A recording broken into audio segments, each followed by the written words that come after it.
Hyundai are aiming high with the improved version of their TL Series Tucson, a stylish, sharp-suited family mid-sized SUV aimed at the Qashqai class. We're told it'll change the way you drive. It's certainly changing this Korean brand's fortunes in this sector.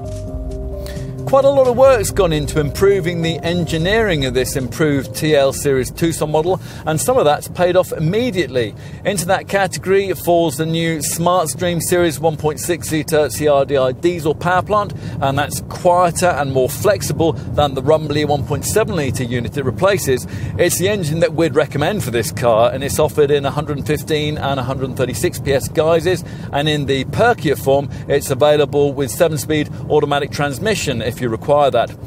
There are two alternative petrol options: a base 132 PS 1.6-litre GDI normally aspirated unit. It's a bit lacking in pulling power and refinement though, and a preferable 177 PS 1.6-litre TGDI turbo power plant.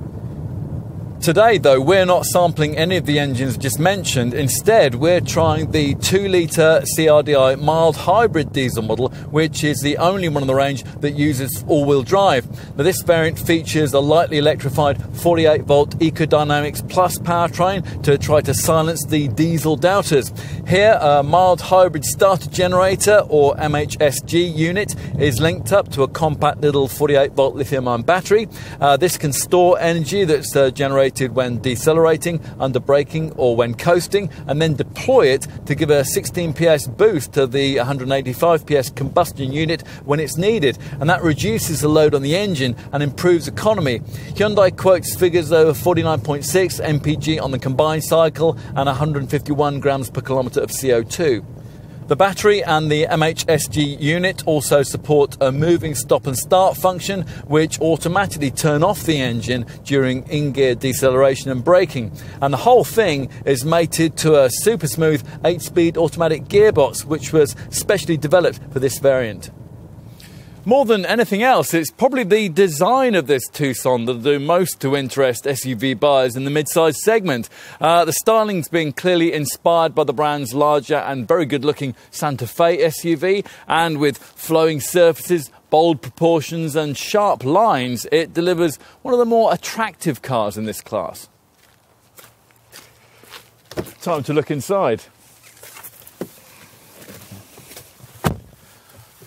Take a seat behind the wheel and you get the commanding view over the traffic that SUV drivers like so much, in a cabin that's smart and logically laid out. For this revised model, the brand's redesigned the upper dashboard using higher quality materials with a double stitching line. As before, the focal point of the centre console is this floating infotainment system screen, which is 7 inches in size with entry-level trim, but as here, 8 inches in size elsewhere in the range. Either way, Apple CarPlay and Android Auto phone projection smartphone mirroring is provided as standard.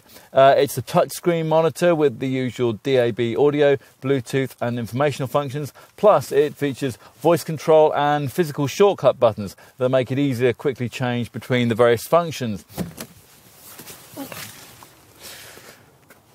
Time to move to the rear seat. Now, fortunately, this rearward sloping roof doesn't really impede access, that's aided by these wide opening doors. Take a seat back here and it's pretty spacious by class standards. If you've previously owned or test-driven a rival comparably priced Qashqai or Attica, you should notice just how much extra legroom is freed up by this Hyundai's slightly lengthier body. As usual though in this sector, a trio of adults will certainly need to be on familiar terms over longer trips. Rear passengers will also appreciate the provision of their own air vents, the seat heating that you get on top models, and the fact that these seat backs recline for greater comfort on longer journeys. And out back, well, raise the tailgate. A little disappointingly, this is only electrically powered with the very priciest models, and you'll find boot space is about average by class standards. It varies a bit depending on the engine you choose. Petrol models offer 513 litres, the 1.6-litre diesel has 484 litres, and this mild hybrid 2-litre diesel offers 459 litres. So, what do we have? The tough looks of an SUV, the sensible practicality of a 5-seat people carrier, and much of the affordability of a family hatchback. Well, these are virtues that most mid-sized crossover models offer, but this one delivers them with more space for less money than the majority of rivals can. In summary then, what we've got here is very much a Hyundai from the modern era. And in this segment, that makes it a car you might find it very difficult to ignore.